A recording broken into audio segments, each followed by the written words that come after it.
Si vous n'aimez pas votre vie, rentrez chez vous, ayez une réunion avec vous-même et pensez à ce à quoi vous avez pensé. Au lieu de blâmer d'autres pour tout le reste, ayez une réunion avec vous-même et demandez-vous juste s'il n'est pas temps de vous débarrasser de vos pensées puantes.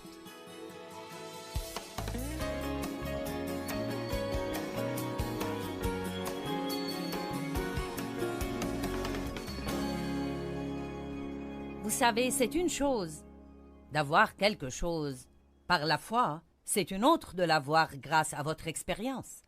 C'est une chose de l'avoir légalement, comme je l'appelle, il y a beaucoup de bénédictions qui sont légalement à vous, parce que Christ est mort, son sang a été versé, il a scellé une nouvelle alliance dans son sang, et en tant que croyants nés de nouveau, nous sommes cohéritiers avec lui et nous avons un héritage. Il est légalement à nous, c'est à nous, mais c'est sa possession qui devient parfois problématique pour les gens. Les Israélites sont sortis des chaînes de l'Égypte. Ils étaient esclaves en Égypte. C'est l'équivalent d'être esclaves du péché. Dieu leur a envoyé un libérateur, Moïse, et nous en a envoyé un, Jésus-Christ. Et nous sommes sortis de l'esclavage du péché. Ils ont été délivrés de l'esclavage de Pharaon, et ils se sont dirigés vers un lieu appelé la terre promise. Nous sortons de l'esclavage du péché et nous entendons parler des promesses de Dieu et nous commençons à apprendre comment nous les approprier dans notre vie. Bien, les Israélites devaient passer par un lieu que la Bible appelle le désert. C'était un voyage de 11 jours à vol d'oiseau, tout droit à travers ce désert. Cependant, ça leur a pris 40 longues, malheureuses et pénibles années avant que certains d'entre eux finalement y entrent. La plupart d'eux n'y entrèrent pas d'ailleurs. De plusieurs millions qui sont sortis, à peu près 1,5 million avec les enfants, très peu entrèrent dans la terre promise. Josué, Caleb et certains des enfants qui n'avaient pas encore atteint l'âge de raison, quand Dieu finalement en a eu assez et a dit « Vous n'allez pas entrer dans la terre promise ». Maintenant, nous regardons leur histoire et nous secouons la tête en pensant que c'est bête. Si c'est un voyage de 11 jours, comment ça a pu vous prendre 40 ans pour vous y rendre? Mais il faut que nous nous réveillions ce soir et réalisions que beaucoup d'entre nous ont tourné autour des mêmes montagnes encore et encore depuis trop longtemps. Et ma parole pour vous ce soir est il est temps de passer et d'avancer rapidement vers la terre promise. Or, ils pensaient que le problème, c'était leurs ennemis. C'étaient les Ismaélites et les Hivites et les Jébusites et les autres Hites. Et nous avons tous nos marques de nom en Hites. Ça peut être les mauvais maris Hites, les malotrus, voisinites, les maladies Hites, la pauvreté Hite, le mauvais passé Hite. Nous avons tous nos propres Hites et nous pensons que c'est le problème, le diable Hite. Si seulement il me laissait tranquille. Si ceci, si cela, c'est autre chose. Mais quand j'ai commencé cette étude, il y a de longues années, et que j'ai cherché et me suis approfondi là-dessus, je me suis rendu compte que très clairement dans les Écritures, le problème ce n'était pas leurs ennemis, parce que, voyez-vous, Dieu était de leur côté. Et si Dieu est pour nous, qui sera contre nous? Il n'y a rien dans ce monde qui peut nous vaincre si Dieu est pour nous. Et Dieu était de leur côté. Il leur a dit, si vous faites ce que je vous dis, vous pouvez faire un voyage rapide à travers ce désert et profiter de ma promesse. Mais ils n'ont pas fait cela.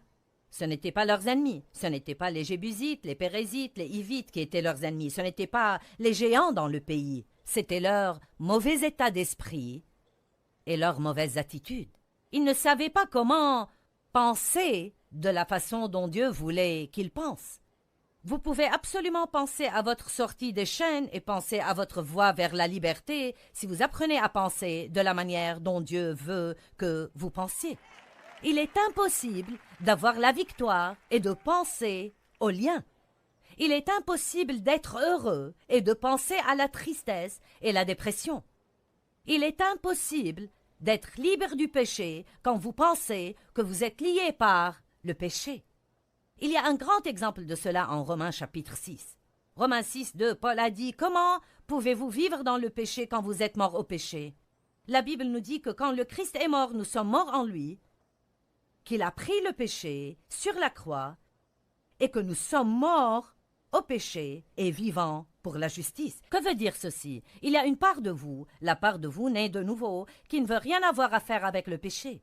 Elle est morte au péché. C'est pourquoi maintenant, quand vous péchez, ça vous gêne. Avant d'être né de nouveau, ça ne vous gênait pas, vous vous en moquiez. Vous aimiez ça, vous l'appréciez. Mais une fois que vous êtes né de nouveau, vous avez une nouvelle batterie de problèmes parce que vous ne pouvez plus pécher confortablement. Ça vous rend malheureux. Donc il y a une part de vous qui ne veut pas pécher. Cependant, vous continuez d'avoir avec vous la chair, des pensées non renouvelées, des émotions hors de contrôle et une volonté butée qui a besoin d'être travaillée par Dieu et le Saint-Esprit. C'est ça en fait votre désert. Notre âme qui n'est pas encore renouvelée par la parole est notre désert.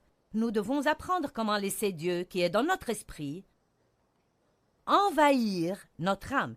Il ne veut pas vivre seulement dans cette petite place de l'esprit. Il veut être dans vos pensées, dans vos émotions, dans votre volonté, dans vos finances, dans vos relations, dans vos distractions, et il veut finalement être vu à travers vous comme une lumière éclatante, afin que le monde dise « Cette personne a quelque chose que je veux ». Que quelqu'un rende gloire à Dieu.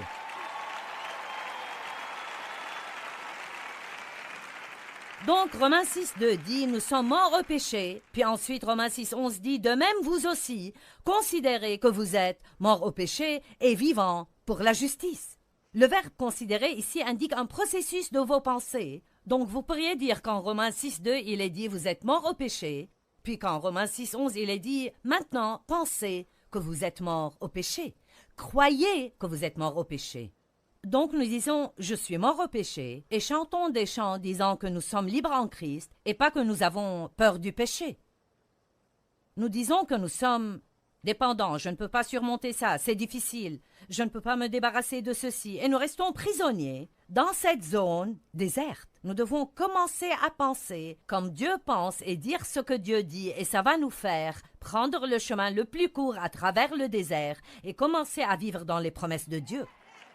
Vous pouvez contrôler vos pensées avec l'aide de Dieu, beaucoup d'aide du Saint-Esprit, en vous appuyant beaucoup sur le Saint-Esprit. Vous pouvez contrôler vos pensées, mais pas tant que vous n'apprenez pas à faire un inventaire de vos pensées. Je peux l'appeler penser à ce à quoi vous êtes en train de penser. Où va la tête, l'homme suit. Si vous n'aimez pas votre vie, rentrez chez vous, ayez une réunion avec vous-même et pensez à ce à quoi vous avez pensé. Au lieu de blâmer d'autres pour tout le reste, ayez une réunion avec vous-même et demandez-vous juste s'il n'est pas temps de vous débarrasser de vos pensées puantes. Amen. Fixez vos pensées et gardez-les fixées sur de bonnes choses.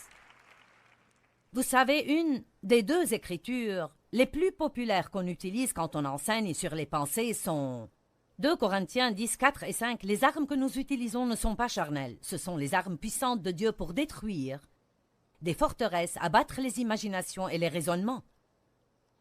Nous faisons prisonnière toute pensée pour l'amener à obéir à Jésus-Christ. Donc il y a un combat dans nos pensées. Fausses idées, raisonnements et théories qui ne s'accordent pas avec la parole et la Bible nous donnent la responsabilité de les détecter et de les abattre. Maintenant, ce n'est pas notre responsabilité par nous-mêmes parce que quand vous vous appuyez sur le Saint-Esprit, vous devez dire « Dieu, je te demande de me rendre compte quand je pense de mauvaises pensées. » Juste prier « Dieu, fais-moi me rendre compte chaque fois que je pense de mauvaises pensées. Ne me laisse pas penser à des choses stupides. Fais-moi me rendre compte quand je pense de mauvaises pensées. » Et donc, quand vous commencez à prier comme ça, vous allez commencer à réaliser « Je ne dois pas penser comme cela. » Je ne devrais pas penser à cela, ce n'est pas en accord avec la parole. Et ces forteresses dans vos pensées sont abattues quand vous êtes un étudiant assidu de la parole de Dieu, qui est pour une part ce que vous êtes en train de faire ce soir. Je vous applaudis parce que vous avez pris un vendredi soir une partie de la soirée. Le travail de la semaine est fini et vous auriez pu faire toutes sortes de choses. Vous auriez pu sortir et dépenser votre paye pour quelque chose qui ne vous aurait fait aucun bien, ou vous auriez pu aller dans toutes sortes d'endroits, ou vous auriez pu rester à la maison parce que vous êtes fatigué d'avoir travaillé toute la semaine, mais vous êtes ici, vous êtes venus par milliers, tout ce chemin jusqu'en haut de l'immeuble pour étudier la parole de Dieu et pour le louer. Je vous applaudis. Mais je dois aussi vous dire, je ne veux pas être décourageante, que ça ne suffit pas pour vous faire marcher dans la victoire. Vous devez vous lever et étudier davantage. Ensuite, priez un peu. Ensuite, louez un peu. Allez à l'église le jour suivant. Allez au service du milieu de semaine la semaine suivante. Regardez mon programme TV les 5 jours de la semaine d'après. Téléchargez quelque chose sur votre tablette ou sur votre portable. Étudiez la parole continuellement. La parole. Et bientôt, vous allez penser d'une façon complètement différente. Romains 12:2. Ne vous conformez pas à ce monde-ci, mais soyez transformés, complètement changés par le renouvellement de votre intelligence, pour discerner quelle est la volonté de Dieu, ce qui est bien, qui lui est agréable et parfait. Merci, je vous aime aussi. Jérémie chapitre 4, verset 14 dit « Jusqu'à quand resteras-tu habillé par de mauvaises pensées ?» J'aime ça. Jérémie 4, 14 « Jusqu'à quand resteras-tu habité par de mauvaises pensées ?» Donc, la première chose que j'ai détectée, que je sentais que c'était un problème pour les Israélites, et qui contribuait au fait qu'ils mettaient tant de temps à avoir la victoire, et aussi la raison pour laquelle beaucoup d'entre eux n'ont jamais eu la victoire du tout. Et vous savez, il y a beaucoup de gens qui croient en Jésus et qui iront au ciel, mais ne profiteront jamais de la victoire ici, sur la terre. Le savez-vous? Vous pouvez aller au ciel sans victoire. Vous êtes sauvés par le sang du Christ, mais pour profiter du voyage, la victoire est nécessaire et je pense que pour être un témoin correct pour les autres, il faut la voir fonctionner dans votre vie. Amen. Donc, la première chose que j'ai vue, c'était qu'ils n'avaient pas une vision positive du futur. Ils parlaient toujours du passé. Ils pensaient que leur passé dictait leur futur. Et je suis ici pour vous dire que peu importe ce qui vous est arrivé dans le passé, peu importe ce qui se passe dans votre vie maintenant, cela n'a pas le pouvoir de vous empêcher d'avoir un futur extraordinairement génial si vous apprenez à regarder dans l'esprit. La Bible dit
en Isaïe 11 que Jésus ne regardait ni ne décidait des choses qu'il entendait de ses oreilles et voyait de ses yeux.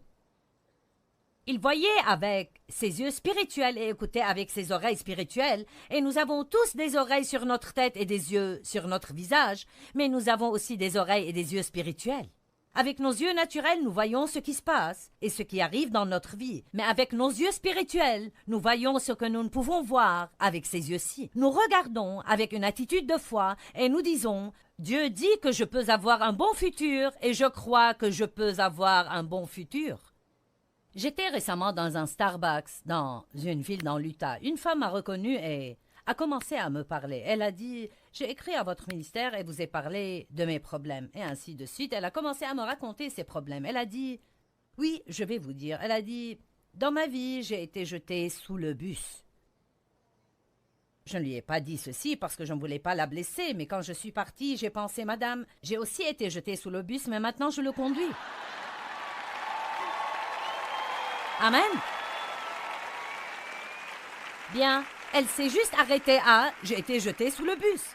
Et je peux vous dire, elle va être assise quelque part à raconter la même triste histoire à quelqu'un dans 1 an, dans 5 ans, dans 10 ans. Seulement son histoire va être de plus en plus amère et va paraître encore pire parce qu'elle n'avait pas d'espoir de changement dans sa vie. Et j'ai essayé de lui dire, eh bien, Dieu peut changer les choses, vous devez avoir confiance et croire en Dieu. Et tout ce que je recevais comme réponse à chaque fois, c'était un mur ou une quelconque excuse. Son cas était un cas spécial, ce n'était pas comme tous les autres cas, personne n'avait jamais souffert comme elle avait été jetée sous le bus, et elle était allongée sous les 4 roues, et elle n'avait aucune intention de sortir de sous ce bus. Bon, j'ai décidé de conduire ce bus stupide. Et vous pouvez faire la même chose.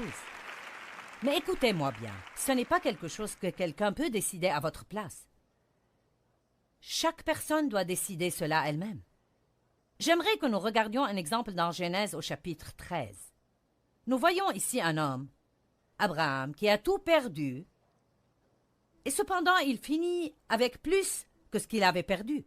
Dans l'économie de Dieu, vous pouvez perdre jusqu'à la moindre chose que vous avez, et si vous voyez avec les yeux de la foi, vous finissez avec davantage que ce que vous avez laissé. Job avait tout perdu, avait des problèmes terribles, et à la fin Dieu lui a donné 2 fois plus que ce qu'il avait perdu.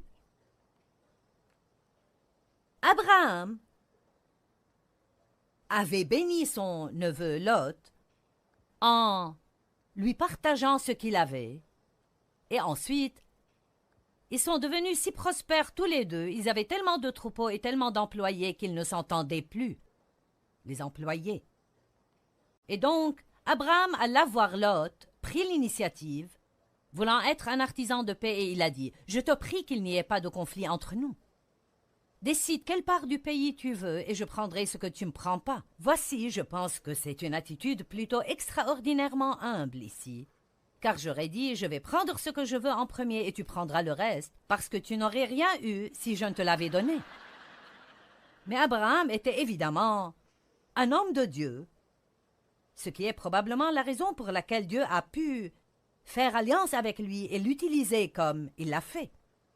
Donc effectivement, si vous lisez le chapitre 13, Lot choisit la meilleure part de la vallée du Jourdain, et Abraham a dû prendre ce qui restait. Donc il n'était pas en très bonne forme.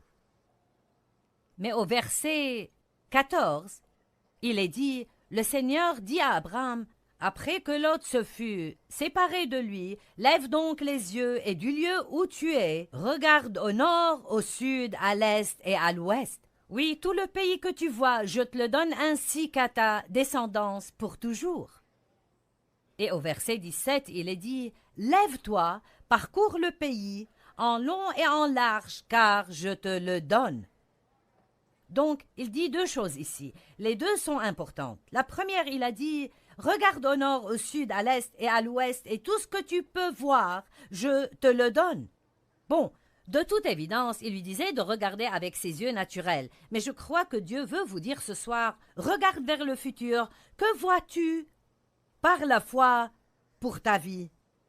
Est-ce que tu peux te voir sans dette? Est-ce que tu peux te voir propriétaire de ta maison? Est-ce que tu peux te voir avec une nouvelle voiture? Est-ce que tu peux te voir dans un meilleur travail? Est-ce que tu peux te voir être une bénédiction pour beaucoup, beaucoup, beaucoup de gens? Est-ce que tu peux te voir vivre et jouir de ton rêve, quel que puisse être ce rêve? Tant que c'est aussi le rêve de Dieu, tu peux vivre ce rêve. Peux-tu le voir? Si tu ne peux pas le voir, tu ne l'auras jamais. Ensuite, il lui a dit, « Et tout ce que tu vois, je te le donne. Maintenant, va et marche dessus. Va, prends-le. » Ça veut dire entreprendre une action. J'avais un rêve donné par Dieu de prêcher l'Évangile. C'était quelque chose que Dieu a fait naître dans mon cœur lorsque j'ai entendu un enseignement sur cassette en 1976. J'étais si étonnée que quelqu'un puisse prendre un passage de l'Évangile de Marc et prêcher dessus pendant presque 1 heure et garder votre attention. Et le désir brûlant de prêcher l'Évangile tout autour du monde est venu dans mon cœur, ce qui était très stupide si on considère où j'en étais à l'époque. Donc c'était Dieu. Disons juste que j'étais la candidate la moins à même de le faire. Donc, Dieu mettra des choses dans votre cœur qui n'ont pas de sens pour votre intelligence. Vous ne pouvez pas vivre avec une intelligence non renouvelée. Vous devez vivre avec l'intelligence de l'esprit. Dieu va vous montrer des choses qui sont des potentialités pour vous, mais quand vous lisez la parole, vous devez la prendre pour vous, pas juste pour ce groupe spécial de personnes vraiment spéciales, mais chaque promesse dans la parole de Dieu est pour vous. Elles sont toutes pour vous. Dieu veut vous bénir. Dieu veut vous promouvoir. Dieu veut vous élever. Dieu veut vous utiliser. Dieu veut vous guérir. Amen. Mais vous devez le voir. Et vous ne pouvez pas attendre de le voir avec ses yeux avant de le croire. Vous devez le voir d'abord avec vos yeux spirituels. Ensuite, vous le verrez finalement avec ses yeux-ci. Je vis dans le Missouri qui est appelé l'État du montre-moi. Eh bien, dans l'économie de Dieu, vous devez d'abord le croire, le voir avec vos yeux de foi, et ensuite vous le verrez finalement dans le naturel. Néanmoins, même si je proclamais par la foi ce que je croyais que Dieu m'avait dit et donné, je proclamais ces promesses comme m'appartenant, je devais quand même aller et prendre possession de ce pays. Maintenant, l'expression « prendre possession » est intéressante car, si vous l'étudiez, elle signifie déposséder les occupants actuels et ensuite prendre le pays. Donc, il y avait des ennemis dans la terre promise et ils ne voulaient pas s'occuper des ennemis. Donc les Israélites n'y entraient pas. Ils continuaient juste d'errer encore et encore en attendant que Dieu fasse quelque chose avec les ennemis avant d'entrer et de prendre ce que Dieu leur avait dit de prendre. Bon, voilà un point intéressant. En fait, en 2 ans, ils étaient arrivés à la frontière de la terre promise. Et si je vous emmène à Deutéronome chapitre 1, ce que je vais faire maintenant, allons à Deutéronome 1. Deutéronome chapitre 1, verset 20.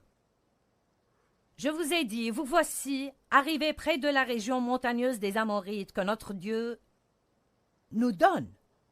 C'est Moïse qui dit cela. Vois, le Seigneur ton Dieu t'a remis le pays. Monte, prends-en possession. Comme le Seigneur, le Dieu de tes pères, te l'a promis. Ne crains pas, ne te laisse pas abattre. Alors vous êtes tous venus à moi et vous m'avez dit, envoyons donc des hommes devant nous. Ils feront pour nous une reconnaissance du pays ainsi qu'un rapport sur le chemin où nous devrons monter et sur les villes où nous arriverons. Cela m'a paru bon, et j'ai pris parmi vous 12 hommes et je les ai envoyés. Ce sont les 12 espions qui sont entrés faire une reconnaissance dans la terre promise. Et effectivement, le verset 25 dit, ils y ont cueilli des fruits du pays et nous les ont rapportés. Ils nous ont déclaré, le pays que le Seigneur notre Dieu va nous donner est un bon pays. Regardez le verset 26. Pourtant, vous vous êtes révoltés contre les commandements de votre Dieu en refusant d'y aller. Je n'ai pas le temps de tout lire, mais plus loin. Ils ont décidé, bien maintenant, nous y irons. Et Dieu a dit, n'essayez pas d'entrer maintenant, parce que je ne suis pas avec vous. Vous auriez dû y aller quand je vous l'ai dit. Donc les voilà, arrivés à la frontière de la terre promise, et quand Dieu leur a dit « Maintenant, c'est le moment de posséder le pays », ils n'y sont pas allés, ils se sont rebellés contre Dieu, et ils ont erré encore 38 ans dans le désert, et beaucoup d'entre eux, ils sont morts. Bon, maintenant, je veux vous enseigner une petite leçon. Quand Dieu dit « Il est temps de vous occuper de quelque chose »,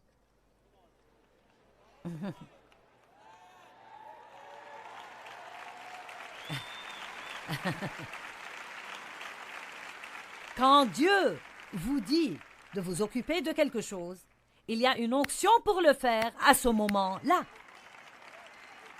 Et vous ne pouvez pas le mettre de côté jusqu'à un moment plus pratique ou un moment apparemment plus facile ou un moment où vous vous sentez prêt, parce qu'alors vous pouvez décider « J'en ai marre de supporter ça, je pense que je vais m'en occuper maintenant » et puis vous rendre compte que Dieu ne vous a pas oint à ce moment-là.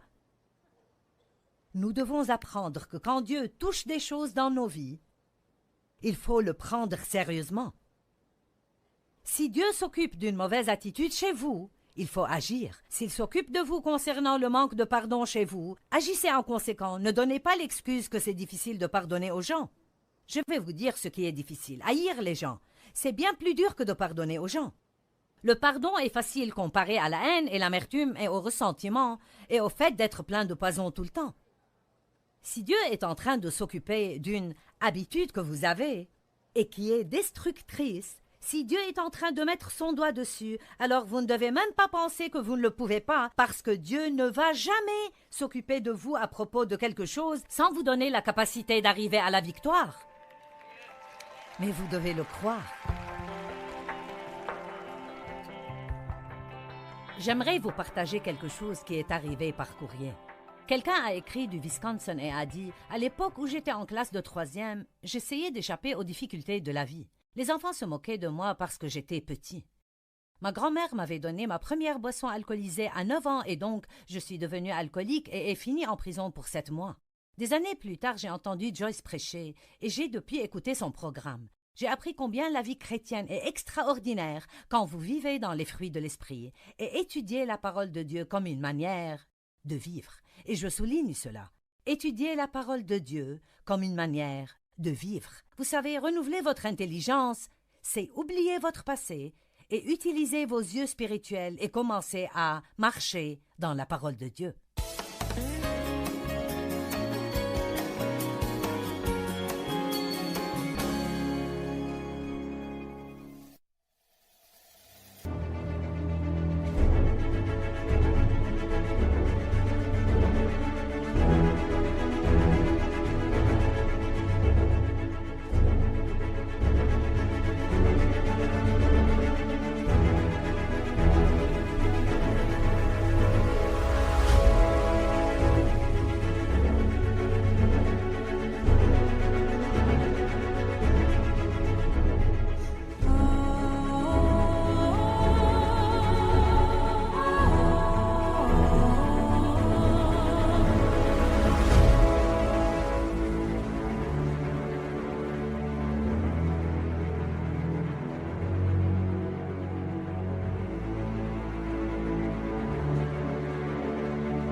Dieu va vous montrer des choses qui sont des potentialités pour vous, mais quand vous lisez la parole, vous devez la prendre pour vous, pas juste pour ce groupe spécial de personnes vraiment spéciales, mais chaque promesse dans la parole de Dieu est pour vous. Elles sont toutes pour vous. Dieu veut vous bénir. Dieu veut vous promouvoir. Dieu veut vous élever.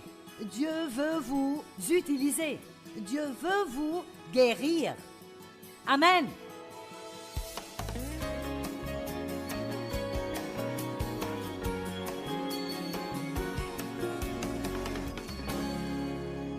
Deutéronome chapitre 1 verset 20. Je vous ai dit, vous voici arrivés près de la région montagneuse des Amorites que notre Dieu nous donne.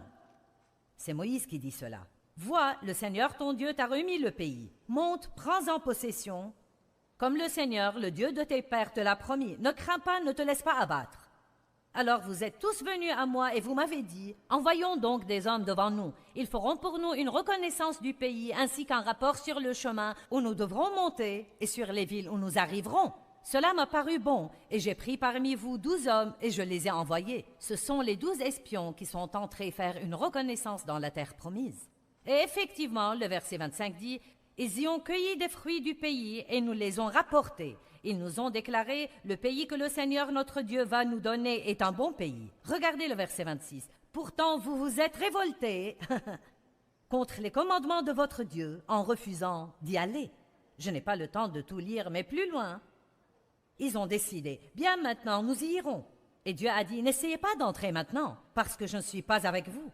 Vous auriez dû y aller quand je vous l'ai dit. Donc les voilà, arrivés à la frontière de la terre promise, et quand Dieu leur a dit, maintenant c'est le moment de posséder le pays, ils n'y sont pas allés, ils se sont rebellés contre Dieu, et ils ont erré encore 38 ans dans le désert, et beaucoup d'entre eux, ils sont morts. Bon, maintenant, je veux vous enseigner une petite leçon. Quand Dieu dit, il est temps de vous occuper de quelque chose,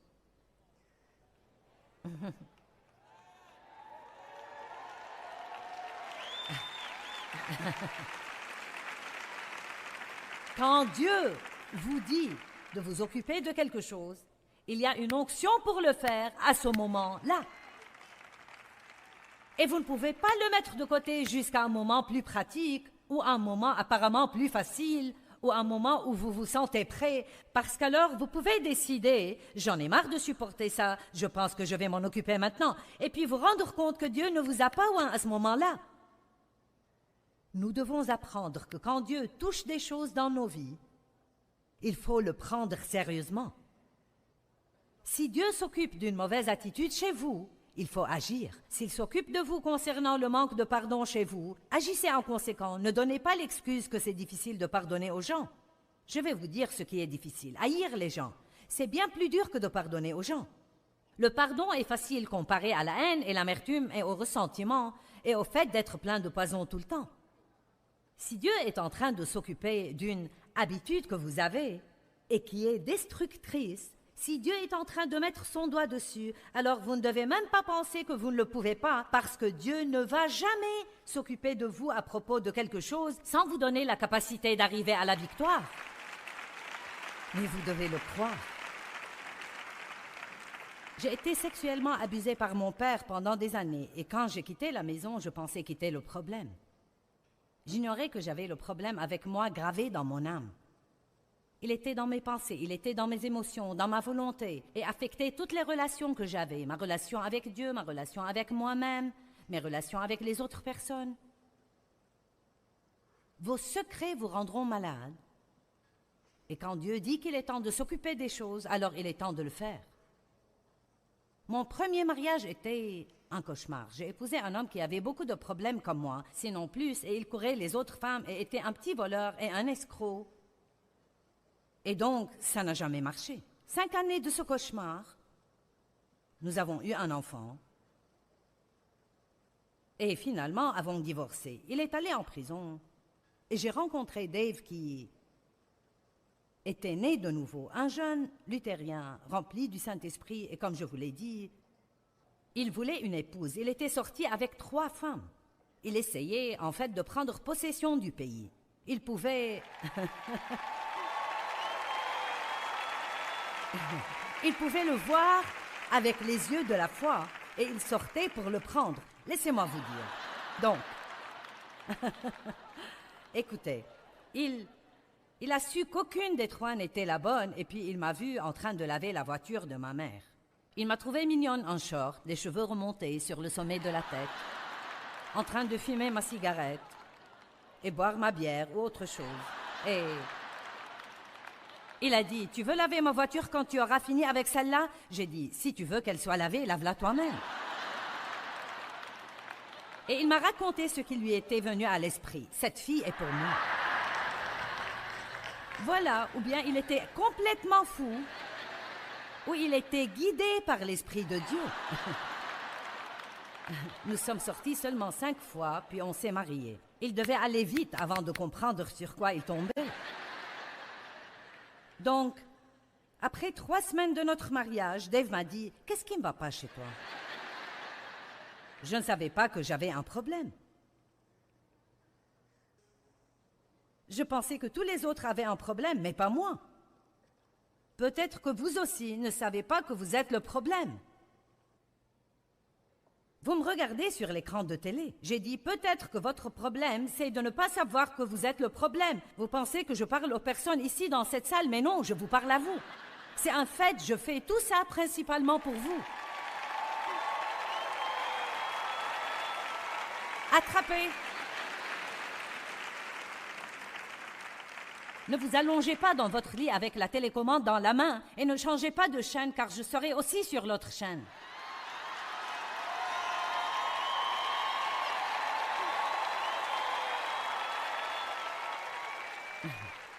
Vous ne pouvez pas filer. Si vous regardez la télé, vous allez me trouver. Et donc, je ne savais pas que j'avais tous ces problèmes. Dave et moi allions à l'église, vous savez. Il aimait Dieu, j'aimais Dieu, je croyais en Jésus, j'étais né de nouveau, mais je ne m'occupais pas de mes problèmes. Donc un soir, Dave et moi sommes allés à un service de l'église et il y avait une femme qui témoignait qu'elle avait été abusée par son père. Son histoire était au fait si semblable à la mienne qu'il s'en était vraiment effrayant. Elle avait géré son problème différemment de moi. Elle était devenue une prostituée et avait eu plein de problèmes. Et puis elle avait rencontré un homme de Dieu et raconté comment Dieu avait fait avec elle et l'avait guérie. Elle avait écrit un livre. Et Dave m'a acheté le livre car il avait su que j'avais été abusée. Je lui ai partagé ce qui m'était arrivé. Et il me l'a donné. Et le matin suivant, j'ai ouvert le livre et j'ai commencé à lire son histoire. Et quand elle expliquait les choses que son père lui avait faites, elle correspondait à ce que mon père m'avait fait. Et j'ai senti la douleur venir en rugissant à travers mon âme parce que j'avais tous ces trucs soigneusement enfermés derrière des portes closes et je ne m'en occupais pas. Et j'ai jeté le livre à travers la pièce et j'ai dit, je ne vais pas lire ce livre. Et j'ai entendu le Saint-Esprit dire très délicatement mais fortement, c'est le moment. C'est le moment. Et peut-être que Dieu pourrait vous parler ce soir et il parle à certains qui regardent la télé ou qui écouteront le CD plus tard. C'est le moment. Il est temps d'arrêter de tourner et tourner autour des mêmes montagnes en accusant quelqu'un d'autre pour tous vos problèmes, regardant toujours vers votre passé sans vision positive pour le futur. Laissez-moi vous dire encore une fois que peu importe ce qui vous est arrivé dans votre passé, peu importe ce qui vous arrive maintenant dans votre vie, ça n'a pas le pouvoir de vous empêcher d'avoir une vie géniale si vous décidez d'une vision positive pour votre futur.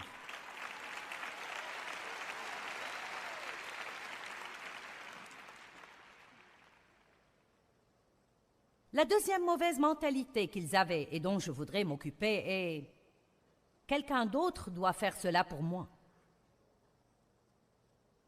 Aujourd'hui, nous appelons ça la mentalité du droit acquis.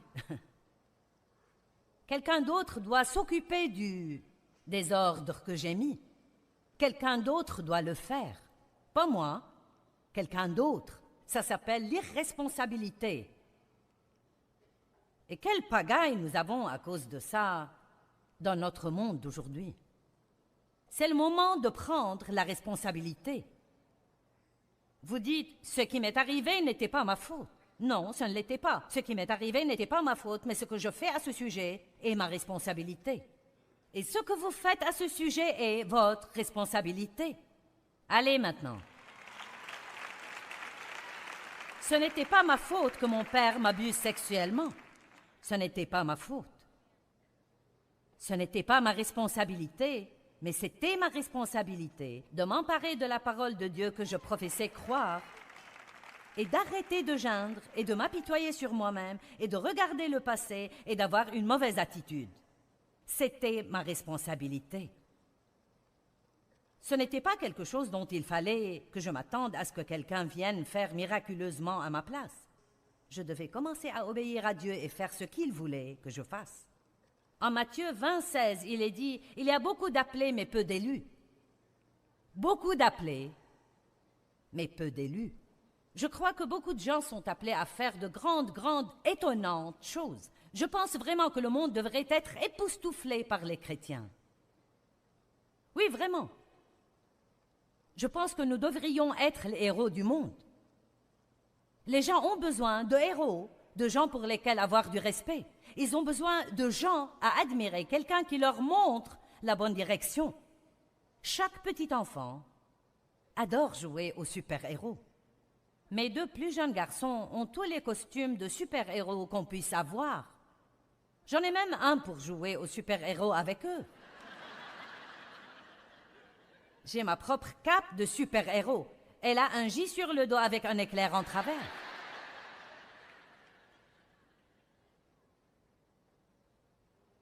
Si nous apportions au monde un exemple de Jésus, il serait encouragé et aurait de l'espérance. Il y a beaucoup d'appelés, mais peu d'élus. Beaucoup sont appelés à faire de grandes choses, mais peu font de grandes choses, parce que peu de gens prendront la responsabilité de l'appel. L'appel n'est pas la fin, c'est là que le travail commence. D'abord vient l'appel, ensuite vient le travail, ensuite vient le sacrifice, ensuite vient de ne jamais...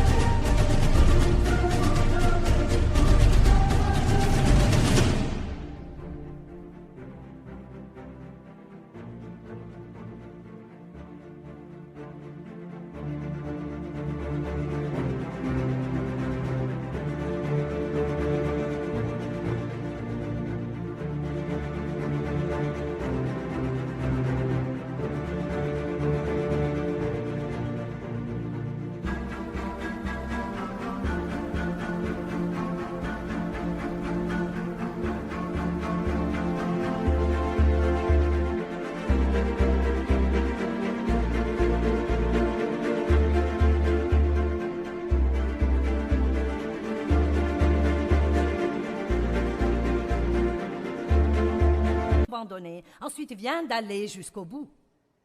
Beaucoup de gens sont appelés à faire de grandes choses, mais nous avons un mauvais état d'esprit. Nous avons une mauvaise mentalité concernant ce que Dieu nous demande de faire. Tout le monde a les mêmes opportunités. Tout le monde a la totalité de la puissance de Dieu à disposition, mais pas tout le monde n'est désireux de faire sa part. Une des choses que nous ne pouvons pas déléguer, et je délègue beaucoup, mais vous ne pouvez pas déléguer la responsabilité personnelle. Amen. Maintenant, en Josué, chapitre 1, versets 1 à 3, et vous trouverez beaucoup de choses semblables. La plupart de ces choses dont je parle, vous les trouverez dans ce livre. C'est le chapitre 17, Mentalité du désert, numéro 2. Quelqu'un le fera à ma place, je ne prends pas la responsabilité. Et Josué 1 à 3, nous voyons que la Bible dit ceci. Après la mort de Moïse, serviteur du Seigneur, le Seigneur dit à Josué, fils de Nun, qui était aide de Moïse, « Moïse, mon serviteur, est mort. » Bon, c'est un constat très intéressant car si vous savez ce qui s'est passé avant ça, c'était « Pourquoi donc Dieu dirait-il que Moïse est mort ?» Josué savait bien que Moïse était mort. Ils avaient déjà pleuré Moïse pendant 30 jours. Donc, pourquoi dire que Moïse est mort? Parce que ça implique en fait quelque chose de très important et qui n'est pas explicite dans le texte. Et ce qui est impliqué, c'est « Il est maintenant temps pour toi de prendre de nouvelles responsabilités. » Parce que, voyez-vous, Moïse faisait tout pour les Israélites. Il faisait même leur repentance. Ils ne se repentaient pas pour leurs péchés. Quand ils agissaient stupidement et péchaient, Moïse allait supplier Dieu de ne pas les tuer. Et je pense que nous devons réaliser ce soir que peut-être certaines de nos anciennes façons de faire les choses sont mortes et c'est un nouveau jour. Et Dieu dit, il est temps de s'occuper des trucs. Il est temps de monter dans un nouveau niveau de responsabilité. Il est temps d'arrêter de remettre les choses à plus tard jusqu'à un moment plus opportun. Maintenant, il est temps. Amen.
Qui ne veut plus tourner et tourner autour de la même montagne stupide encore une fois?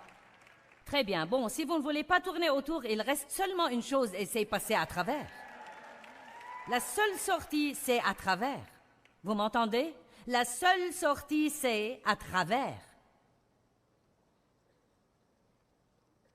Moïse est mort, donc maintenant lève-toi. Ça veut dire lève-toi et avance. Donc maintenant lève-toi, prends sa place, passe le Jourdain que voici, toi et tout ce peuple, vers le pays que je leur donne aux fils d'Israël. Et j'aime ceci. Et tout lieu que foulera la plante de vos pieds, ce lieu même, je vous l'ai déjà donné. Wow! Est-ce que quelqu'un voit ce qui est dit? Il y a tant encore que je vois avec les yeux de la foi devant moi, je le vois pour ma vie. Mais je ne peux pas le posséder en restant juste à la frontière de la terre promise, à pleurnicher et me lamenter sur combien c'est difficile.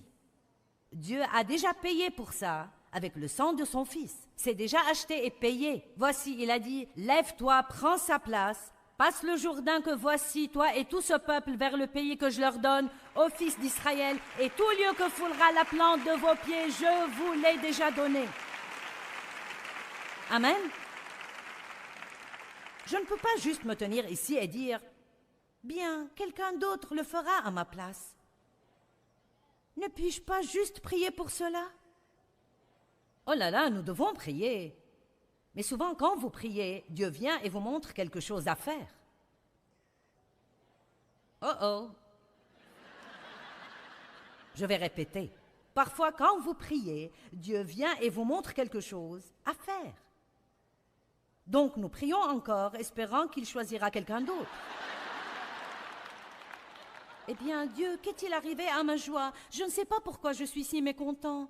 Et puis, tout d'un coup, vous vous souvenez que vous avez traité quelqu'un vraiment mal, et Dieu dit, tu dois t'excuser, tu dois aller t'humilier et lui dire que tu avais tort et corriger cela. Je ne peux pas lui dire que j'avais tort, je ne peux pas m'excuser. Quand vous priez, Dieu vous montre des choses. La Bible dit, regarde la fourmi. Elle n'a pas de chef ni de superviseur. Pourtant, elle travaille dur et fait ce qui est juste. J'aime les gens qui font ce qui est juste sans que personne ne leur fasse faire ce qui est juste. Pouvez-vous vous diriger? Est-ce que vous démarrez seul? Êtes-vous quelqu'un qui fait ce qui est juste quand personne ne regarde? Ou bien ne ferez-vous ce qui est juste que quand quelqu'un vous le fait faire? J'avais un frère comme ça. J'ai dit que j'avais un frère parce qu'il n'est plus avec nous. 10 ans plus jeune que moi, mon seul proche. Très jeune, à cause de toutes les choses que nous vivions, il est entré chez les Marines quand il avait 17 ans, a fait la guerre du Vietnam et est devenu toxicomane. Et n'a jamais été bien dans sa vie. Nous avons essayé de l'aider. Il a même vécu avec Dave et moi de nombreuses années. Et tant que je le faisais se lever pour travailler, il allait au travail. Tant que je lui disais quoi faire, il le faisait. Si nous étudions la Bible avec lui, il l'étudiait. Mais à chaque fois qu'il se retrouvait seul, il ne pouvait se gérer lui-même et il retournait là où il avait été. Et tristement, mon frère, qui aurait pu faire partie de ça, voyager dans le monde, aider les gens tout autour du monde, est mort dans un immeuble abandonné à Los Angeles il y a à peu près 3 ans, à l'époque de Noël. Peu importe qui est votre famille, le fait que sa sœur soit une évangéliste, une prédicatrice à la télé et aide les gens à travers le monde, ça n'a pas compté pour lui. Il devait prendre ses responsabilités. Vous ne pouvez pas vous en sortir avec une foi de seconde main. Découvrez ce à quoi vous croyez. Amen.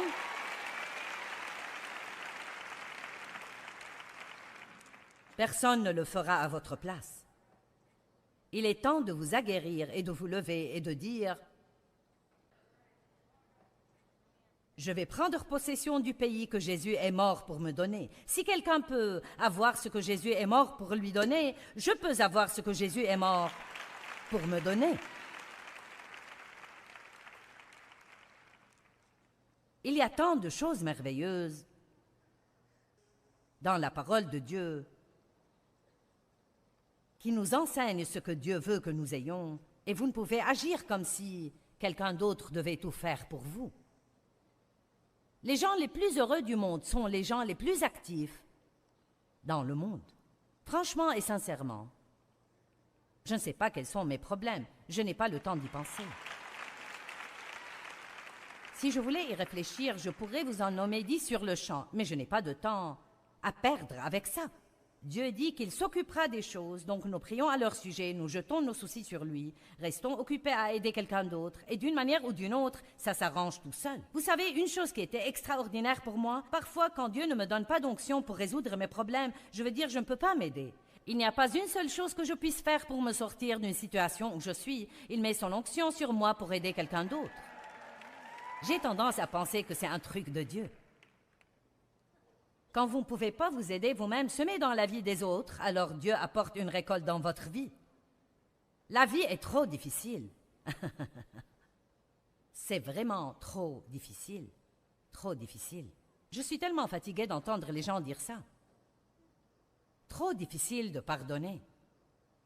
Rends-moi les choses faciles, Seigneur. Je ne peux pas le faire si les choses sont difficiles. Ça ne marche pas. Deutéronome 30, 11. Car ce commandement que je te donne aujourd'hui n'est pas trop difficile pour toi, ni hors de ta portée. Le commandement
que je te donne aujourd'hui n'est pas trop dur pour toi. Pouvez-vous dire ce soir, quoi que Dieu me demande de faire, je peux le faire avec son aide.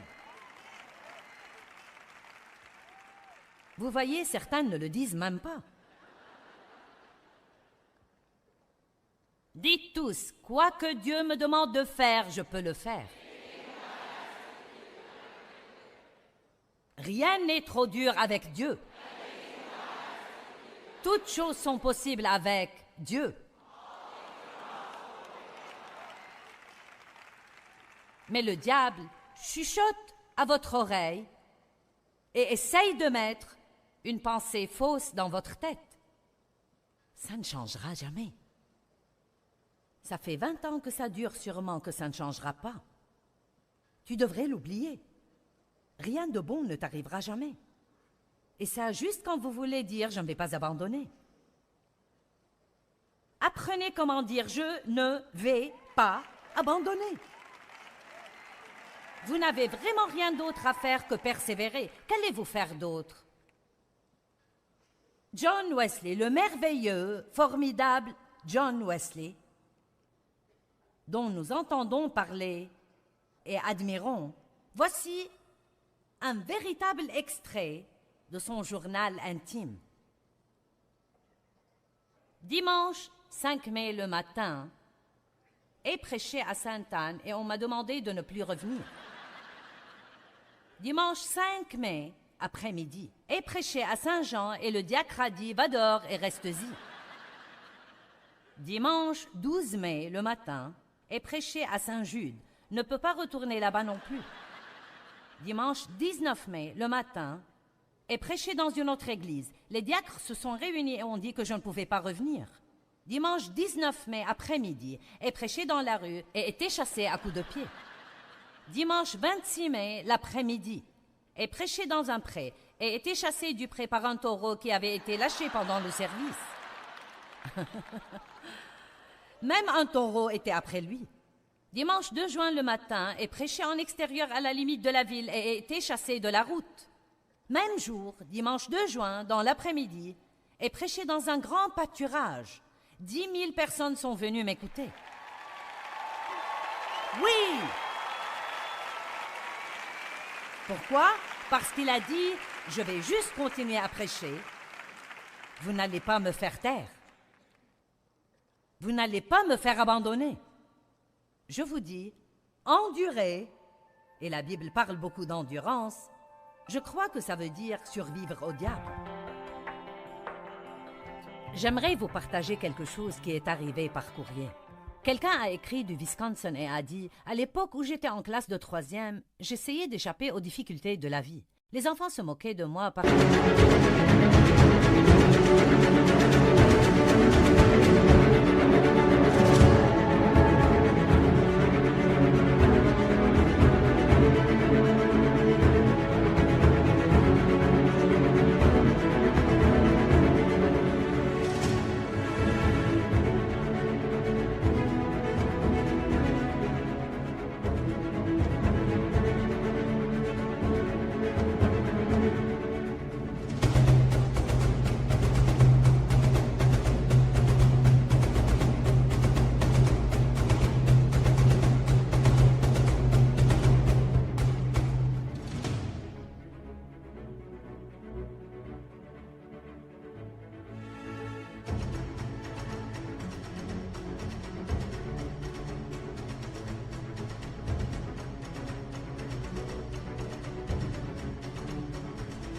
que j'étais petit. Ma grand-mère m'avait donné ma première boisson alcoolisée à 9 ans et donc je suis devenu alcoolique et ai fini en prison pour 7 mois.